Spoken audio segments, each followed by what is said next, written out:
Next दोस्तों शुरुआत करते हैं आज के इस वीडियो को। स्वागत करता हूं सभी का इस चैनल पे। तो दोस्तों वीडियो स्टार्ट करने से पहले एक इंपॉर्टेंट अपडेट है।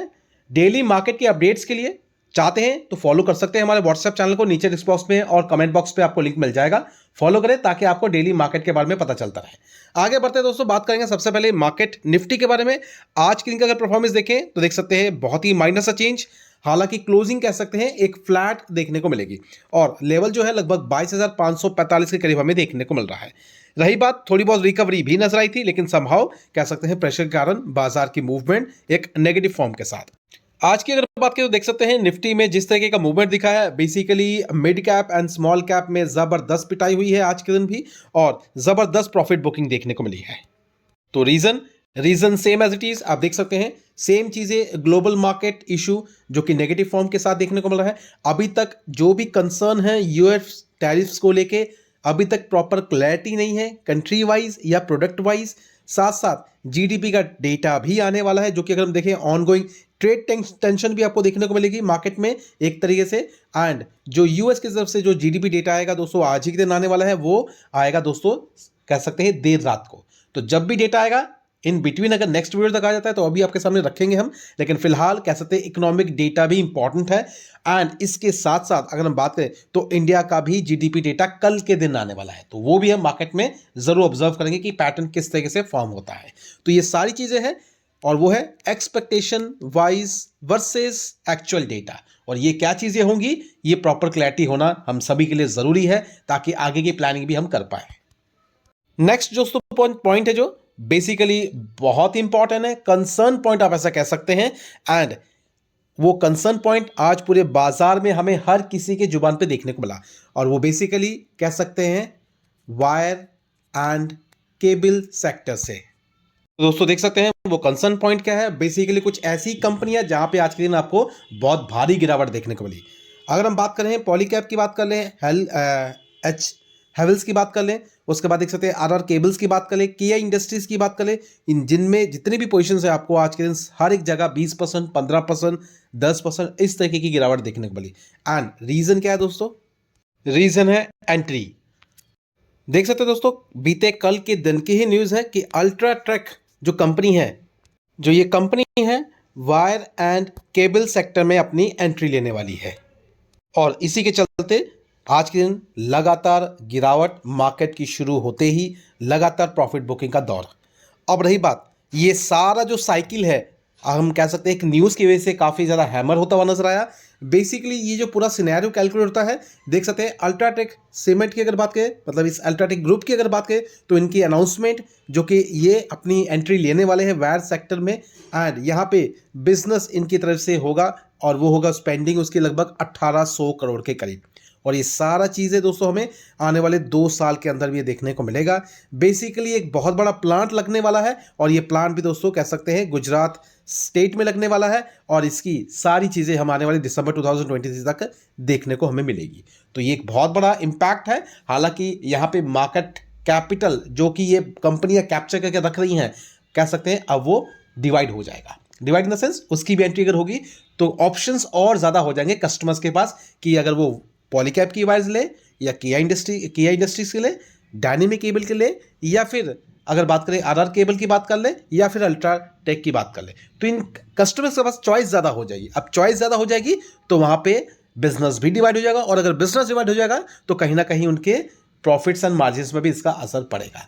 लेकिन यहाँ पे टर्निंग पॉइंट क्या है दोस्तों, अगर हम पिछले 1 साल का अगर डेटा देखें तो यहाँ पे जितने भी म्यूचुअल फंड्स हैं, डोमेस्टिक इन्वेस्टर्स हैं या रिटेल इन्वेस्टर्स भी हैं, उनके पोर्टफोलियो में भी ये सारे स्टॉक्स पोजीशंस के हिसाब से काफ़ी अच्छे परसेंटेज में हैं। और अगर देखें तो 1 साल में अच्छा उन्होंने कमा के दिया भी है इस कंपनियों में, ऐसी बात नहीं है। रिसेंटली अगर देखें तो सबसे बेस्ट एग्जाम्पल है जो हमने ऑलरेडी चीज़ों को ले रखा था, और वो था दोस्तों बेसिकली अगर हम डायनेमिक केबल की बात करें, इवन पॉलीकैब के बारे में भी नजरिया देखें तो ऑलमोस्ट इसने भी अच्छा खासा मुनाफा कमा के दिया है। तो चीज़ें समझने की ज़रूरत है। फिर से कहूँगा दोस्तों, ऐसा नहीं है कि अगर इस कंपनी की एंट्री हो रही है, अल्ट्राटेक अगर वायर्स की अगर बात करें, जब भी एंट्री होगी तो इसका मतलब ये नहीं कि उनका बिजनेस जो बाकी बिजनेस है वो ज़ीरो हो जाएगा बाकी कंपनियों का, ऐसा नहीं है। सिर्फ यहाँ है फाइटिंग ज़्यादा हो जाएगी। अब मार्जिन्स के लिए थोड़ी बहुत और ज़्यादा स्ट्रगल करना पड़ेगा, ये चीज़ें हमें मार्केट में देखने को मिल सकती हैं। तो ये पॉइंट ज़रूर है। तो इसका मतलब क्या, आईटी सेक्टर में ये चीज़ें नहीं हैं। आईटी सेक्टर में आप देखेंगे कितनी कंपनियां हैं। अगर सर्विसेज की बात करें तो वहाँ पे भी आपको बहुत सारा कंपटीशन देखने को मिलेगा। अलग अलग तरह की कंपनियां मार्केट में ऑलरेडी वर्क कर रही हैं। इसके साथ साथ सपोर्ट देती जो कंपनी है आईटी सेक्टर्स में वो भी बहुत सारी है, उनके डिवीजन बहुत सारे हैं। तो ये मतलब सिर्फ इतना है दोस्तों कि शुरुआत की जो हैमरिंग अभी आज के दिन जो हुई है वो एक थोड़ा सा पॉइंट सभी के लिए ज़रूर एक सरप्राइजिंग वाला फैक्टर होता है। लेकिन हाँ, समहाउ अगर चीज़ों को देखें तो कंपनियां अपने बिजनेस को एक्सपैंड करने के लिए कोई ना कोई रास्ता निकालती ही हैं। और इवन अगर शेयर होल्डर्स की भी अगर हम बात करें तो शेयर होल्डर के पास भी बहुत बेटर ऑप्शंस हो जाते हैं, क्योंकि उनको भी पता चल जाता है कि यहाँ पे अगर इन्वेस्टमेंट करने से बेटर है या कि दूसरी कंपनी में इन्वेस्टमेंट करने से बेटर है। लेकिन फिलहाल हम क्या करेंगे, अभी किसी तरीके की प्लानिंग्स को लेकर नहीं चलेंगे। सिर्फ क्या करना है, न्यूज़ देखते हैं क्या क्या चीज़ें आगे चलती हैं एंड आगे उसी तरीके से अपनी प्लानिंग को हम जरूर डेवलप करेंगे। तो देखते हैं आगे कल के दिन की रणनीति क्या होगी, इसका जो क्या कहते हैं आइडिया हमें मिल जाएगा आने वाले ट्रेडिंग सेशन के दौरान। तो ये चीज़ें आप जरूर ध्यान में रखें। इसलिए कहता हूँ चैनल को लगातार फॉलो करके रखें ताकि आपको पूरी और रेगुलर अपडेट मिलती रहे। और मार्केट की डेली रेगुलर अपडेट्स के लिए अगर आप चाहते हैं तो हमारे व्हाट्सएप ग्रुप को भी फॉलो कर सकते हैं। नीचे डिस्क्रिप्शन बॉक्स में आपको लिंक मिल जाएगा, फॉलो करें, लाइक करें ताकि आपको प्रॉपर अपडेट्स बाजार की एक्टिविटी के हिसाब सारी मिलती रहे। अब दोस्तों अगर बात के अगर एक्चुअल में इतना डेंट वाला पॉइंट होता है तो देख सकते हैं प्रोमोटर्स की होल्डिंग्स अभी भी इनके पास है। देख सकते हैं प्रोमोटर्स के पास जो कि लगभग 63%। और इवन अगर बात करें तो एफआईज और डीआईज भी होल्ड करते हैं जो कि लगभग 13.5%। और यहाँ भी देख सकते हैं ऑलमोस्ट लगभग 10.5% से भी ज़्यादा। तो ये भी कुछ पॉइंट कंसर्न पॉइंट है जिस पे आपको ध्यान देना चाहिए।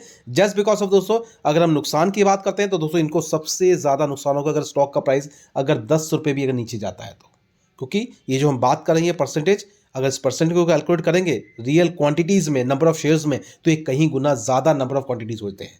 अगर हम अपनी बात करें हमारे पास कितने होंगे, 5 लाख के, 10 लाख के, लेकिन यहाँ देख सकते हैं कई करोड़ों के शेयर्स होते हैं। तो इसमें समझ सकते हैं किस तरीके का डेंट पड़ सकता है अगर ये जीरो होती है तो। हालांकि जीरो नहीं होगी, बड़ी बड़ी कंपनियां हैं। अगर इसका भी मार्केट कैपिटल आप देखेंगे तो काफ़ी हद तक आपको देखने को मिलेगा। देख सकते हैं 70,000 करोड़ के आसपास का मार्केट कैपिटल है। तो इन बातों पे ध्यान रखें, नजर रखें, ये सारी चीज़ें बहुत ज़रूरी है। सिर्फ ये नहीं देखना है, क्योंकि दोस्तों जो हम लोग देखते हैं ना, बेसिकली स्टॉक का प्राइस नीचे आ रहा है या गिर रहा है आज के दिन, डेंट पड़ा है। हालांकि अगर लॉजिक्स वजह हो तो वो बात ठीक है, और ये वजह की अगर बात करें तो ये वजह कह सकते हैं थोड़ा सा कंसर्न पॉइंट जरूर है, लेकिन ये हैमरिंग नहीं करेगा ज़्यादा दिनों तक। ये चीज़ें भी हमें ध्यान में रखनी है एंड प्रॉपर स्टडी तो आपको भी ज़रूर अपने लेवल पे करनी चाहिए, क्योंकि जितनी भी चीज़ें आपके सामने रखी हैं सारी की सारी स्टडी पर्पस के तौर पर है। इसलिए इन बातों पर नज़र ज़रूर रखें। नेक्स्ट दोस्तों अगर कंसर्न पॉइंट डिस्कस करें तो बेसिकली एक पोजीशन से देख सकते हैं टाटा पावर की अगर बात करें तो रिसेंटली भी अगर हम देखें तो आसाम गवर्नमेंट के साथ इन्होंने एक एमओयू साइन किया है जो कि 5000 मेगावाट रिन्यूएबल एनर्जी को लेके है, क्लीन एनर्जी को लेके है, बेसिकली डेवलपमेंट पर्पस के तौर पे है। तो देखते हैं आगे वाले समय में क्या चीज़ें होती हैं। तो एक इंपॉर्टेंट सपोर्ट ज़रूर है। हालांकि प्रॉफिट बुकिंग ज़रूर है, just because of market scenarios, uncertainty कह सकते हैं। इस तरह के कंसर्न पॉइंट अभी भी मार्केट में देखने को मिल रहा है। लेकिन हाँ, इतना ज़रूर कहूँगा दोस्तों, अगर इस तरह के बिजनेस आते हैं तो हमें नज़र रखनी चाहिए कि कंपनी किस तरह से काम करती है। अगर हम देखें तो मार्केट कैपिटलाइजेशन कंपनी का कहाँ स्टैंड करता है, लगभग 1,12,000 करोड़ के करीब का कह सकते हैं मार्केट कैपिटल है। तो ध्यान रखें, स्टडी करें इस चीज़ों पे, नंबर्स को भी जरूर फाइंड आउट करें कि कंपनी अपने नंबर्स को क्वार्टरली कैसे प्रेजेंट करती है। लेकिन इन्वेस्टमेंट पॉइंट ऑफ व्यू से देखें तो इन्वेस्टमेंट के लिए नंबर हमेशा ईयर ऑन ईयर बेसिस पे ही देखा जाता है। तो इन बातों पर नजर जरूर रखें।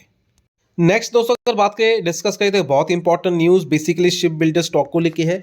देख सकते हैं यहाँ पे हम बात कर रहे हैं गार्डन GRAC के बारे में बात करें तो बेसिकली यहाँ पे देखेंगे confident of doubling export order in a year. तो इस तरीके की न्यूज़ हमें देखने को मिली है स्पेशली शिपयार्ड स्टॉक्स के लिए। यहाँ देख सकते हैं new shipyards plan on a annual.